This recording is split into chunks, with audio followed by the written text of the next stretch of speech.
Mm, okay. What's up, party people? Yeah, I'm having some problems with my phone, so I'm doing what I hate doing. I'm recording this on my pad. Uh, yeah. Anywho, uh, just getting into it. What I wanted to talk about was, of course, well, with all the Trump whistleblower stuff going on. What also happened this week was the beginning of Amber Guyger's trial. And if I seem a little behind, that's because, like, I've been keeping up with it, but the way I keep up with it is, like, I don't watch it live because that is the longest, most boring process. I have never been able to just sit in courts like that. It's never in my life. I can't do it. So what I'll do is I'll wait for them to do the whole day's taping and then watch it the next day, so that way I can just fast forward and rewind little parts I want to catch, or if I miss something I can just go back and see. That's what I'm saying. But so it may seem like I'm a little behind. Like, I've seen everything up to the EMT's testimony and body cam footage of them trying to resuscitate Botham John. That was the last thing I was looking at today before I just got too busy. But I'm still catch up on the rest of it tomorrow. If not tomorrow, then, well, they said that there might be some testimony through the weekend, so we'll see what happens. Anywho, all that being said, so far what I'm looking at,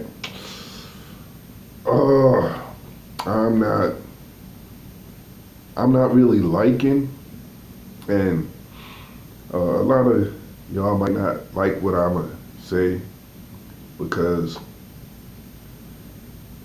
even with the defense claiming self-defense, and I'm like, why in the hell would they? The man was in his home, in his drawers. Of course he's gonna come at anybody coming through his door.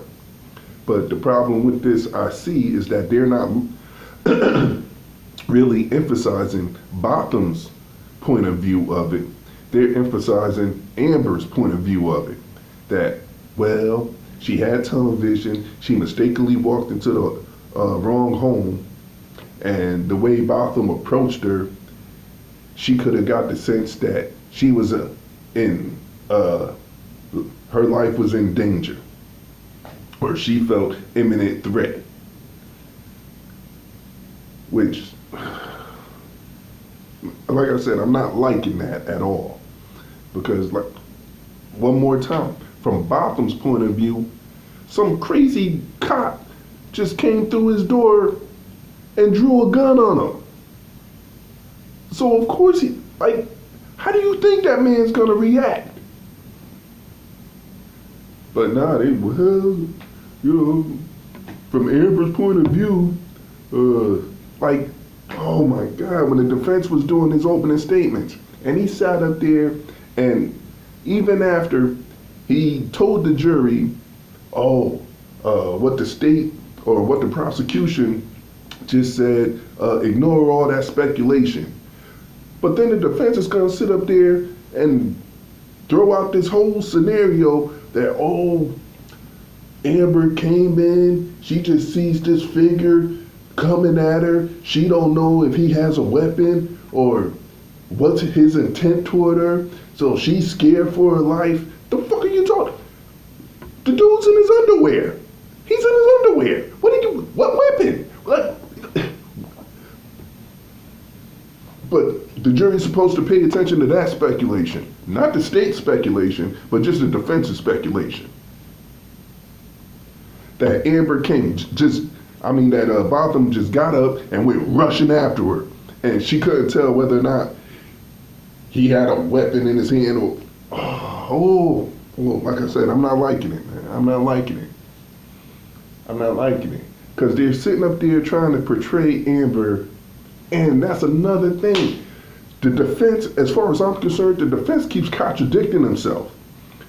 In one sentence, he'll say, she's a 5-year veteran, she's a decorated police officer, she had the ambition and capability to be a member of the CRT, the crime response team. But then, on the other hand, he sit up there, oh, well, she's just a normal person, just an average human being. And then when they start talking about, well, the code of conduct and the standard operating procedures for police officers don't exactly cover when cops are off duty. What? Like what? So an off-duty cop can pull out their gun, point their gun at you, detain you, or apprehend you, chase you down, do anything that a cop will normally do, but the procedures and the code of conduct change depending on whether that cop is on duty or off duty. But as a police officer, they still have all the authority of an on-duty cop.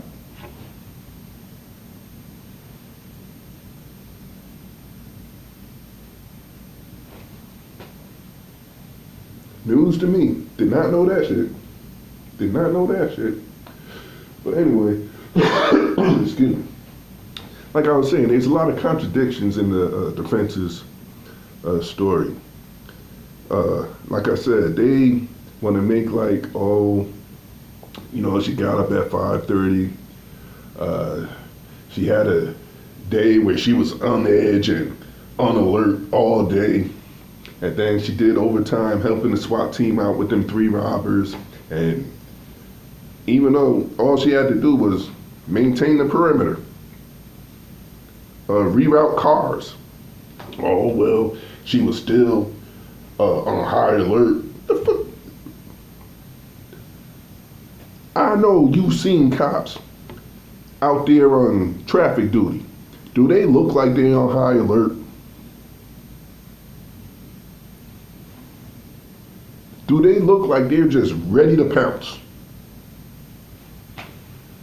But nah, the defense wants you to think, oh, well, she's been on high alert all day.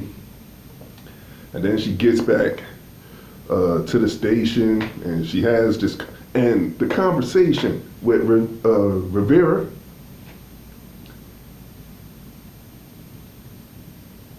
they say the text messages are irrelevant. Or they want you to think that the text messages are irrelevant. And granted, I don't give a fuck about her and Rivera texting or sexing or playing footsies with Snapchat or going back and forth with explicit videos or pictures. I don't give a damn about none of that. I don't care. What I do care about is if there was any text messages that either one of them deleted that contributed to a cover-up, that tried to hide or delete evidence. Any text messages that said, well, delete this, hide this, don't do this, go talk to this person. Like, if immediately after the incident, there was texts of her trying to clean the situation up. You understand what I'm saying? Those are the text messages I would be interested in. All that sex and shit, I don't give a damn about. But the defense, according to the defense, all text messages are irrelevant. What? They're the defense, so whatever. They're gonna say whatever. And that's what they're doing. They are coming, boy, they are as far as I'm concerned, they are pulling straws. They just, oh my goodness, man. They're doing everything they can to try to get this girl off. They pulling straws. But in the end, it really don't make sense. And then for Rivera to sit up there, understand He's a 15-year veteran, a 15-year cop. And he's going to say he deleted those text messages because he didn't want to be reminded of it. You are a 15-year cop, bro. She is sitting up there telling you that she just shot a man. And you ain't find them texts important? You ain't think them texts was going to be important? So as a 15-year veteran cop, you're going to delete those messages when basically you are tampering with evidence. You are deleting evidence. You are obstructing justice. Ain't like you're deleting dick pics. You're deleting what could be valuable information. And you're just going to delete them because, of course, they're not important to you.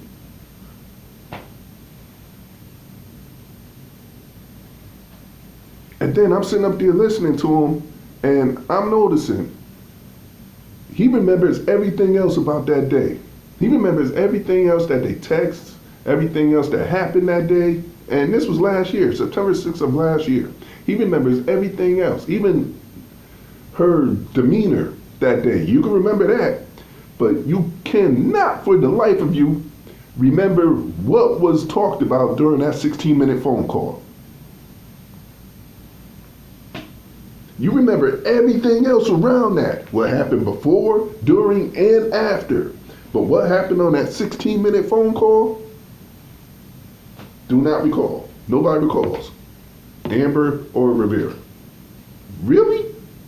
Just that anything incriminating, can't remember. Can't tell you. How's she feeling that day? Oh, yeah, she was good. Did she look tired? No, not to me. Did y'all talk afterwards? Yeah, we talked, we texted. Okay, what did you talk about? I don't recall.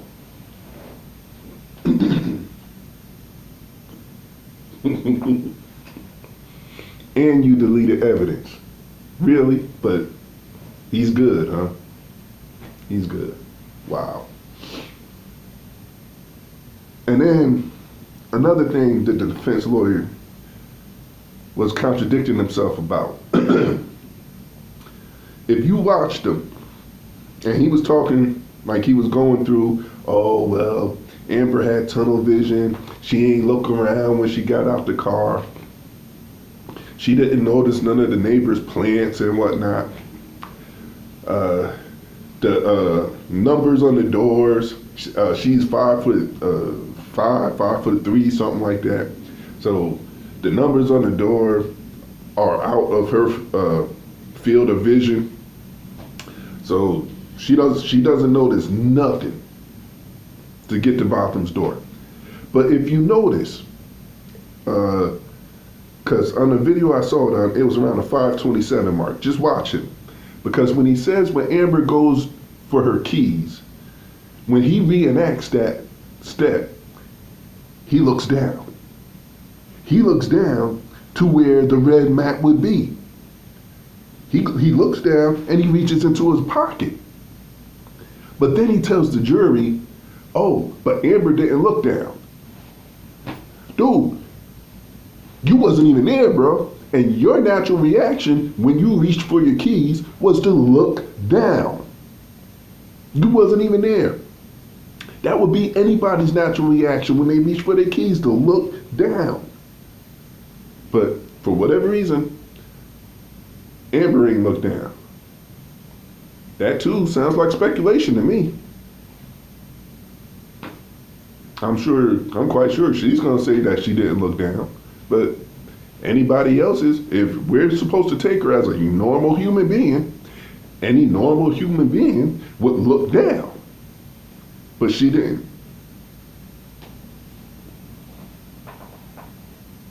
And then he's gonna have the nerve to say, after she shot Botham, oh, well, she knows what kind of wound that is. There's nothing she could do for him. The only thing that's left that she could do is to get paramedics and EMT crews there as soon as possible.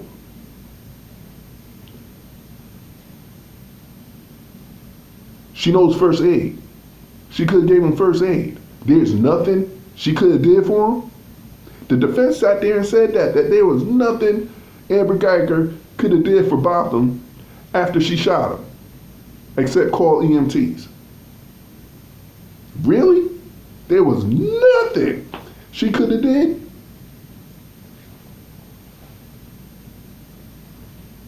First aid does not ring a bell, huh? It's so, like I said, they trying to come up with every excuse for this girl. They really, I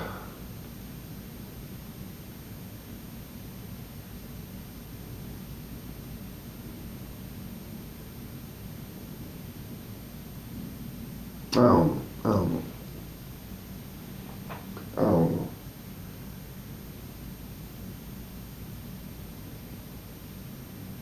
And the thing that got me was the ranger, man. The Texas Ranger that got up there and said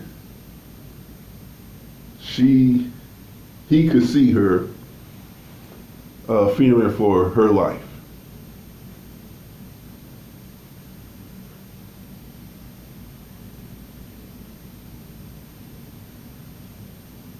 Dude, you saw the scene. When they replayed the body cam footage of the EMT, and it shows him first walking through Botham's door.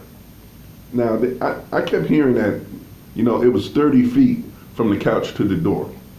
But like I said, I could freeze the video. So as soon as the EMT opened the door, as soon as Amber went in and the EMT was behind her and he opened the door, I stopped the video. And I'm looking from the view of the EMT across the apartment, 30 feet to the freaking couch where the TV was. 30 fucking feet. And I'm looking at that, I'm like, he was all the way over there?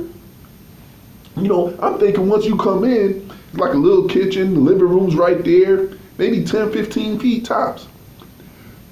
But if you look at that video and stop it, as soon as the EMT walks through the door, and you look where the couch is, there's this whole kitchen, and then the kitchen counter, and then another space, and then the couch starts, and then he was on the other side of the couch in front of the TV. Way over there, 30 feet. And she felt like she was in danger? This dude is all the way over there. By the time he got up and started running over, she could back out that door and get at least 3-4 steps down the hallway before he even opens the door. Now, you can sit up there and say that's speculation, but at the same time, take a good look at that view from the door to where the couch is, to where they say Botham was sitting. It is 30 feet, way back there. But she felt like her life was in danger? The dude, but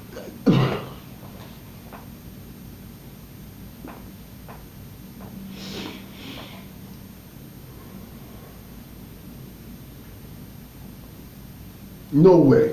No way, no way, no way, no way. Not from all the way back there. And if he didn't start to get up until she opened the door and walked in, like I said, as long as she kept that door pried open, she got plenty of time to jump right back in the hallway, close the door, and take off in any direction she wanted to go. From where Botham was sitting, and this man is in his drawers, there is no way he was going to get to her before she jumped back out, closed that door, and took off. She could have did either one of those. Bottom line, I don't know, they're not really saying that there was any type of relationship between them. Apparently she just had a relationship with this Rivera dude. I haven't even really heard him mention anything about the noise complaints. Then they said that she had only been living there 2.5 months before this happened. So she had only been here for like 2.5 months. So, excuse me, I'm sorry. Excuse me. So, like I said, I'm not really seeing any prior, damn it, man, excuse me, prior relationship between them. But, what was that? Where was I going with that? I'm not seeing any prior relationship between them. Oh, so nobody's talking motive, what Amber's motive really was.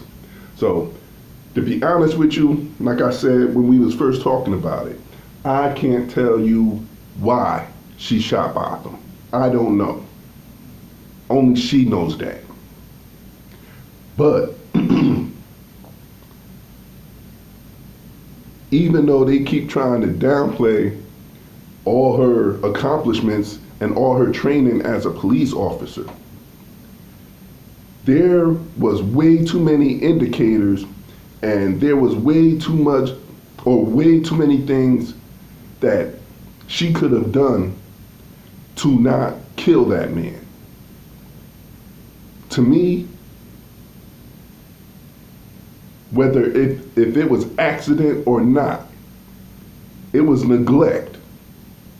Because if you want to say that she had tunnel vision, then that's still neglect. Like, she's ignoring everything else. You know what I mean? It's like, okay, it's like how, you know how if you're the getaway driver in a bank robbery and one of the robbers go in the bank and kill somebody. Now, you never had the gun, you never even went into the bank. But because one of them robbers killed somebody and you're an accomplice, that murder goes to you too. You never had the gun, you ain't even going to the bank, but because somebody in there killed somebody and you helped them get away with it, that murder is pinned on you too. Or with the case that just happened, when that girl told her ex-boyfriend to kill himself and kind of edged him on to kill himself. Now, she ain't start the car, she ain't close the garage, but she urged him to kill himself, which made her responsible. And as far as I'm concerned, regardless what type of state of mind Amber Guyger was in, she still went into another man's apartment and shot him and should be punished for that, period. She should be punished for that, because what type of precedents are you setting if you let her off? Any other cop could be like, shoot, I've been working a lot of overtime this week, I'm tired. So if they go out there and shoot somebody, I was tired, wasn't in my right mind, been working a lot of overtime lately. What's going to stop any other cop from using that excuse? Because she was tired. And think about, when have you ever heard this? Like that cop said, cops doing overtime and taking off-duty assignments is commonplace. So with all this overtime and all these cops working all these hours, what other case has any cop ever went into anybody else's apartment and shot them because they were too fucking tired? But it's okay because she was tired? Because she's what? Because she's a 5'3" little white chick? It's cool for her? Y'all just sat up there, and like I said, the contradiction. Y'all just sat up there that between her and Rivera, they stayed in peak physical form. She was a workout hog. So she should have been in top shape. She had only did 40 hours that week, give or take whatever time. But 4 days, 40 hours and 40 hours in 4 days, pretty much 10 hours a day. Who don't do that? And oh well, she had took off the next day, so she was really off duty. The fuck does that mean? She's still carrying a firearm. As long as she got the responsibility of that firearm, she has no business shooting anybody then, does she? Oh. Okay.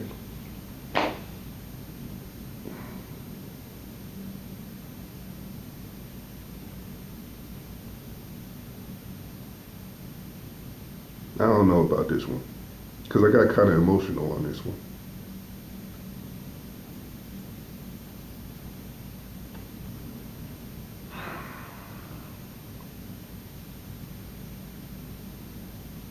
I'm just saying, man.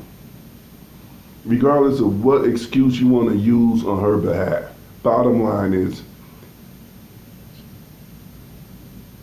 she had the authority and the responsibility of carrying a firearm. She killed the person using that firearm. She is fully responsible for whatever she did with that firearm. So, if you're trying to say it was neglect that gave her tunnel vision because she just wasn't paying attention to anything else for some whatever reason, regardless of what they talked about on that 16-minute phone call, a part of her brain shut down. She still has a responsibility of what happens with her firearm. And she shot Botham in his apartment, in his drawers. She needs to be punished for that. As for anybody else, especially police officers who are trained to use these firearms, you want to let them carry guns? That's their responsibility, 100%. That's just how I see it. Like I said, maybe I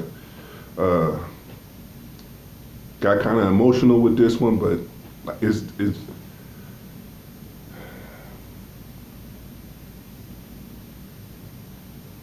like the excuses they're trying to make for her is so freaking ridiculous to me. Because regardless to anything, Botham did nothing, absolutely nothing, to deserve being shot and dying like that. Nothing.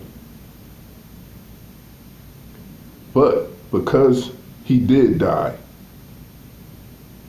for whatever reason, his voice doesn't matter.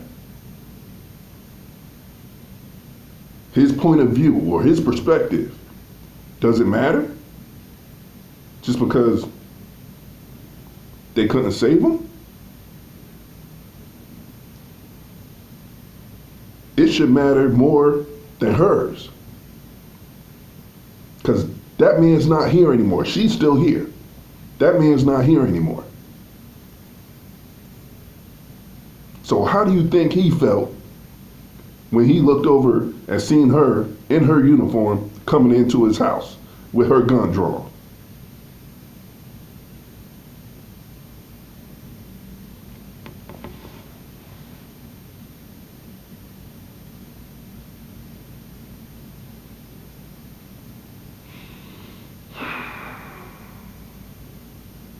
Y'all be blessed. Y'all be safe. Y'all be careful. Come on.